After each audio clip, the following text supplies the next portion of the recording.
Hello friends, welcome to இல்லறம் cooking. இன்றைக்கி நம்ம இல்லறமில் காலிஃப்ளவர் தந்தூரி எப்படி செய்கிறதுன்னு பார்க்கலாம்.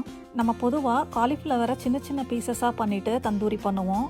ஆனால் இன்றைக்கி ஒரு முழு காலிஃப்ளவரை எப்படி நம்ம அப்படியே ரோஸ்ட் பண்ணுறது அப்படின்னு தான் பார்க்க போகிறோம். அதுக்கு முன்னாடி நீங்கள் இது வரைக்கும் இல்லறம் சேனலை சப்ஸ்கிரைப் பண்ணலன்னா சப்ஸ்கிரைப் பண்ணி வச்சுக்கோங்க. கூடவே உடனுக்குடன் அப்டேட் வேணும்னா பக்கத்தில் இருக்க பெல் பட்டனையும் கிளிக் பண்ணிவிட்டு அதில் ஆல்ங்கிற ஆப்ஷனை மறக்காமல் கிளிக் பண்ணி வச்சுக்கோங்க. வாங்க இப்போது காலிஃப்ளவர் தந்தூரி எப்படி செய்கிறதுன்னு பார்க்கலாம். இது செய்கிறதுக்கு ஒரு மீடியம் சைஸ் காலிஃப்ளவரை எடுத்துக்கோங்க. முதல்ல ஒரு பவுலில் ஒரு 2 டேபிள் ஸ்பூன் அளவுக்கு தண்ணி எடுத்துக்கோங்க.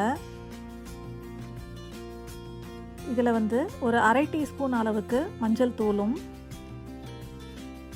ஒரு அரை டீஸ்பூன் உப்பும் சேர்த்துட்டு இதை நல்லா கலந்துடுங்க. இந்த மஞ்சள் தண்ணியை நம்ம இந்த காலிஃப்ளவரில் எல்லா பக்கமும் இருக்கிற மாதிரி பூசணும். அதனால் இந்த காலிஃப்ளவர் நம்ம ஒரு தட்டில் வச்சுக்கலாம். ஏன்னா நம்ம பூசும்போது இந்த மஞ்சள் தண்ணி கீழே இறங்கி வரும். இந்த மஞ்சள் தண்ணி காலிஃப்ளவரில் எல்லா சைட்லேயும் இருக்கிற மாதிரி தடவி விட்டுருங்க. ஒரு 2-3 கோட் மறுபடியும் தடவுனோம்னா அது நல்லா உள்ள வரைக்கும் இறங்கி இருக்கும்.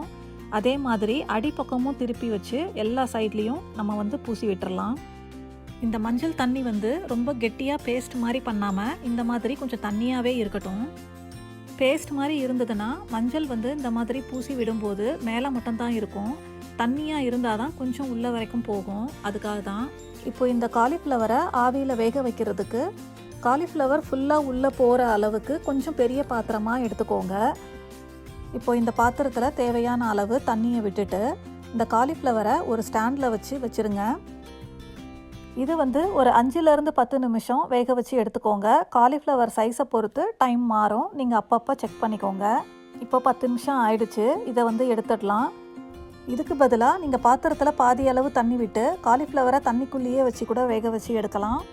ஆனால் அது 2 அல்லது 3 நிமிஷத்துலேயே வெந்துடும். பக்கத்துலேயே இருந்து பார்த்து நீங்கள் எடுத்துக்கணும். ஏன்னா காலிஃப்ளவர் சாஃப்டாக வெந்திருக்கக்கூடாது, கொஞ்சம் க்ரன்ச்சியாக இருந்தால் தான் நல்லாயிருக்கும். இப்போ இந்த காலிஃப்ளவர் ஆறட்டும். அதுக்குள்ளே நம்ம மசாலா ரெடி பண்ணிடலாம். ஒரு பவுலில் 2 டேபிள் ஸ்பூன் தயிர் சேர்த்திக்கோங்க. அதுக்கப்புறமா 2 டீஸ்பூன் காஷ்மீரி மிளகாய்த்தூள், அரை டீஸ்பூன் மிளகாய்த்தூள், 1 டீஸ்பூன் தனியாத்தூள், அரை டீஸ்பூன் சீரகத்தூள், அரை டீஸ்பூன் கரம் மசாலா, 1 டீஸ்பூன் இஞ்சி பூண்டு விழுது, தேவையான அளவு உப்பு இதெல்லாம் சேர்த்திட்டு கூடவே 1 டேபிள் ஸ்பூன் அளவுக்கு கசூரி மெத்தியும் சேர்த்திக்கோங்க. இந்த கசூரி மெத்தி காய வச்ச வெந்தயக்கீரை தான். இது கொஞ்சம் இலையாக இருக்கும். அதனால் இந்த மாதிரி நல்லா கையால் நுணுக்கிட்டு அதுக்கப்புறமா சேர்த்திக்கோங்க. இப்போது இதை நல்லா மிக்ஸ் பண்ணி விட்டுடுங்க. இப்போ இந்த ரெடி பண்ணி வச்ச தந்தூரி மசாலாவை நம்ம காலிஃப்ளவரில் தடவிடலாம். எல்லா பக்கமும் படுற மாதிரி 2-3 தடவை தடவி விட்டுடுங்க.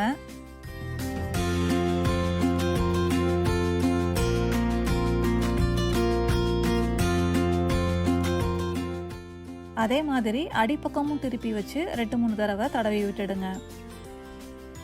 இப்போ பார்த்தீங்கன்னா மசாலா எல்லா பக்கமும் நல்லா தடவியாச்சு. இந்த மாதிரி தடவினதுக்கப்புறமா இது மேலே நம்ம கொஞ்சம் ஆயில் அப்ளை பண்ணிக்கணும். அப்போ தான் இது ரோஸ்ட் பண்ணும்போது மேலே ரொம்ப ட்ரை ஆகாமல் இருக்கும். உங்களுக்கு வேணும்னா இந்த எண்ணெயில் கொஞ்சமாக பட்டர் கலந்துட்டு கூட பூசி விடலாம். அதுவும் டேஸ்ட் இன்னும் கொஞ்சம் நல்லாயிருக்கும். எண்ணெய் தடவினதுக்கப்புறமா இதை ஒரு ஸ்டாண்டில் வச்சுட்டு ஒரு குக்கர் அப்படி இல்லைன்னா ஒரு பெரிய பாத்திரத்தில் இதை வச்சுட்டு தண்ணி சேர்க்காமல் இதை நம்ம கேக்கெல்லாம் பேக் பண்ணுவோம் இல்லைங்களா, அந்த மாதிரி தான் வச்சுட்டு ஒரு 20-லேருந்து 35 நிமிஷம் வரைக்கும் வேக வச்சு எடுத்துக்கோங்க. காலிஃப்ளவர்னுடைய சைஸுக்கு தகுந்தாப்பில் மாறும். இப்போ பாருங்கள், இது ரெடி ஆயிடுச்சு. இதை எடுத்துடலாம். நீங்கள் அவனில் வைக்கிறதா இருந்தால் 350 டிகிரி ஃபாரன்ஹைட் அப்படி இல்லைனா 175 டிகிரி செல்சியஸில் ஒரு 5-10 நிமிஷம் வரைக்கும் வச்சு எடுத்துக்கோங்க. இப்போ பாருங்கள், ரொம்பவே சூப்பரான நம்மளோட முழு காலிஃப்ளவர் தந்தூரி ரெடி ஆயிடுச்சு. இது ஒரு அப்படைசராகவும் வச்சு சாப்பிடலாம். அப்படி இல்லைன்னா ஃப்ரைட் ரைஸ், புலாவ் இந்த மாதிரிலாம் செய்யும் போதும் கூட வச்சு சாப்பிடலாம். ரொம்ப நல்லாயிருக்கும்.